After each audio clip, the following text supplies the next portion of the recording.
राधे राधे दर्शकों, भक्ति कहानियों में आपका स्वागत है। आज मैं आपके लिए लेकर आई हूँ सोमवार व्रत कथा। तो चलिए शुरू करते हैं। एक नगर में एक बहुत धनवान साहूकार रहता था। धन की उस साहूकार की कोई कमी नहीं थी, किंतु कमी थी तो संतान की। नाम चलाने वाला, पानी देने वाला, धन को संभालने वाला पुत्र की चिंता उसे खाई जाती थी। वो कहते थे, ना चिंता मरे को जलाती है, जबकि चिंता जीते को खाती है। पाठ पूजा व्रत उपवास धर्म कर्म सब करता था।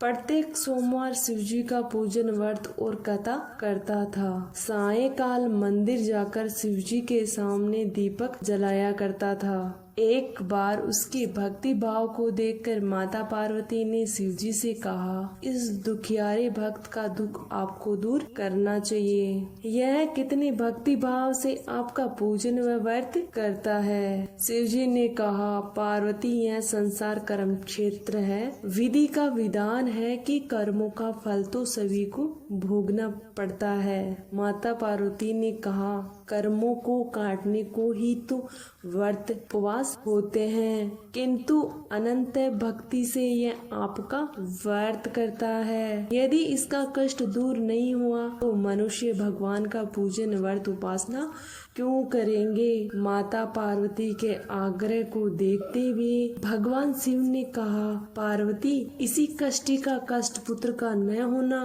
पुत्र विधाता ने लिखा नहीं, फिर भी मैं इसे पुत्र प्राप्ति का वरदान देता हूँ, किंतु वह पुत्र सिर्फ 12 वर्ष तक ही जीवित रह पाएगा। इससे अधिक मैं उसके लिए कुछ नहीं कर सकता।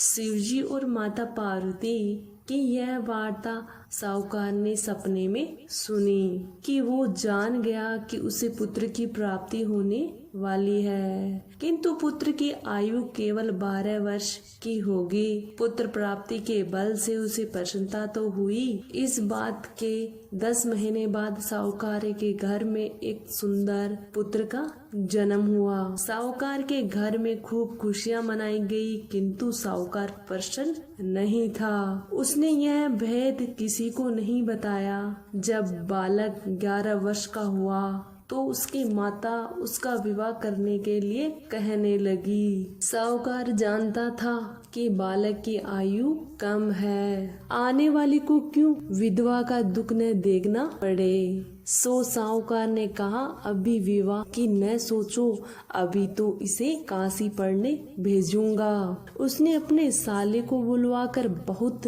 साधन देकर कहा, तुम इस बालक को काशी पढ़ने के लिए ले जाओ। रास्ते में जहाँ ठहरो वहीं यज्ञ ब्राह्मण भोजन दक्षिणा दान धर्म करते जाना। जीजा का कहना मानकर रास्ते में स्थान स्थान पर यज्ञ भोजन दक्षिणा देते मामा भांजे काशी की ओर चल पड़े। रास्ते में एक नगर में ठहरे, वहाँ राजा की कन्या का विवाह था। नाई ने पैसे के लोभ में एक काने राजकुमार से विवाह तय करवा दिया।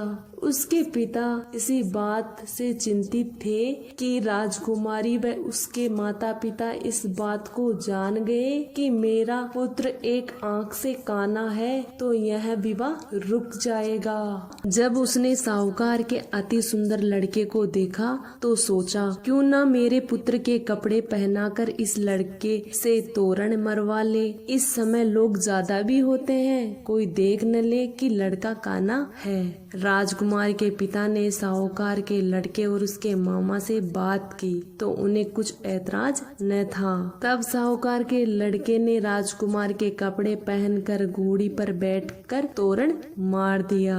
अब काने राजकुमार के पिता ने कहा, आप तो फेरों का कार्य भी निपटा दे तो आपकी बड़ी कृपा होगी। विधि की लीला से राजकुमार के पिता ने विवेकहीन निर्णय लेकर फेरे भी इसी साहूकार के पुत्र के साथ करवा दिए। सेठ के पुत्र ने मौका देखकर राजकुमारी की चुंदड़ी पर लिख दिया कि तुम्हारे फेरे भी मेरे साथ हुए हैं, तोरण भी मैंने ही मारा है। विदाई एक आंख से काने राजकुमार के साथ होगी। मैं तो अब काशी पढ़ने जा रहा हूँ। राजकुमारी ने चुंदड़ी पर लिखी बातें पढ़कर अपने माता पिता को बता दी। राजकुमार के साथ विदा होने के लिए मना कर दिया। माता पिता ने कन्या की बात मानकर उसकी विदाई नहीं की और बारात को लौटा दिया। मंजिल तय करते मामा भांजे काशी जा पहुँचे। वहाँ उन्होंने यज्ञ करना शुरू कर दिया और लड़के ने पढ़ना शुरू कर दिया। जिस दिन लड़के की आयु के 12 वर्ष पूरे हुए, लेकिन मामा को होने का कुछ पता नहीं था। उसने यज्ञ रचा रखा था। भांजे ने मामा से कहा, मामा मेरी तबीयत कुछ खराब लग रही है। मामा ने कहा, तुम जाकर विश्राम करो, मैं आता हूँ। भांजा अंदर जाकर सो गया। कुछ ही देर में उसका प्राणांत हो गया। यज्ञ कर ब्राह्मणों को भोजन जिमाने से पूर्व मामा ने सोचा भांजे को देखाऊं और कुछ दवा आदि दे आऊं। यह सोचकर अंदर गया तो देखा भांजा तो मर्त पड़ा था। तब उसने सोचा रोया तो आए हुए ब्राह्मण भूखे ही चले जाएंगे तो दोष लगेगा, मृतक पर जिमाने का भी दोष लगेगा। किंतु चाहे जो हो ब्राह्मणों को भूखा नहीं जाने दूंगा। और ब्राह्मणों को भोजन कराकर दक्षिणा देकर विदा किया तो उसकी सब्र का बांध टूट गया।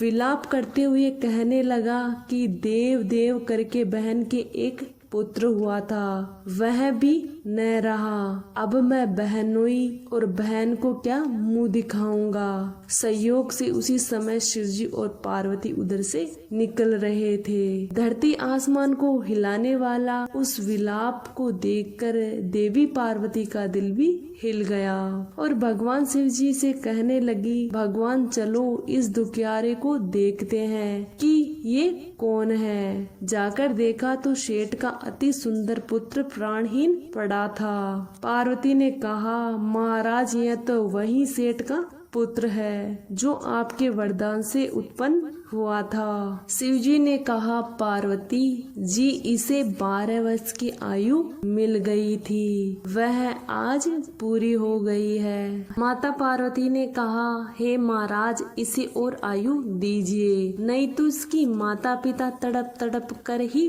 मर जाएंगे और फिर उस राजा की अधव्ययी कन्या का क्या होगा जो इसकी राह में पलके बिछाए बैठी है। उस कन्या के माँ बाप एकमात्र पुत्री को विधवा देख सकेंगे क्या? वे भी मर जाएंगे। इस बच्चे के जीवन से अनेक जीवन जुड़े हैं। भगवान शिव जी ने पार्वती के बार बार आग्रह से उसे जीवित कर दिया।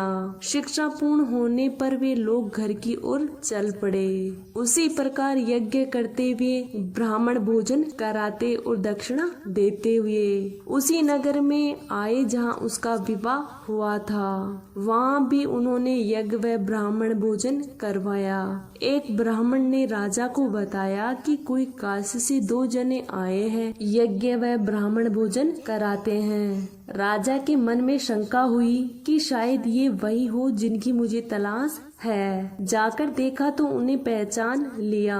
आदर सहित महल में ले आए, खूब स्वागत सत्कार किया और बहुत सारा दहेज, हाथी घोड़े, दास दासी व अपनी लड़की देकर विदा किया। जब वे स्वयं के नगर के बाहर पहुँचे तो भांजे को बाग में छोड़कर मामा घर गए। मामा को अकेला देखकर सेठ सेठानी छत से गिरने लगे। तभी एक पेड़ पर बैठी मैना ने कहा, पहले हकीकत तो जान लो। सेठ सेठानी ने सोचा बात तो ठीक है, पुत्र की मृत्यु की खबर मिलते ही छत से कूद जाएंगे। छत पर ही जाकर मामा ने बताया, न सिर्फ आपका पुत्र आया है बल्कि बहुत सारा धन पुत्र वधू लेकर आया है। आप गृह प्रवेश की तैयारी करो और नगर में न्योता दो। संक्षेप में सारा वृतांत बताकर वापस बाग में गया और बाजे गाजे बजवाए। इस प्रकार सोमवार के व्रत उद्यापन और कथा सुनने से निपुत्र सेठ को पुत्र ही नहीं पुत्र वधु और बहुत सारा धन प्राप्त हुआ। सोमवार का व्रत करे, भगवान शिव जी और माता पार्वती की आराधना करे। कथा समाप्त।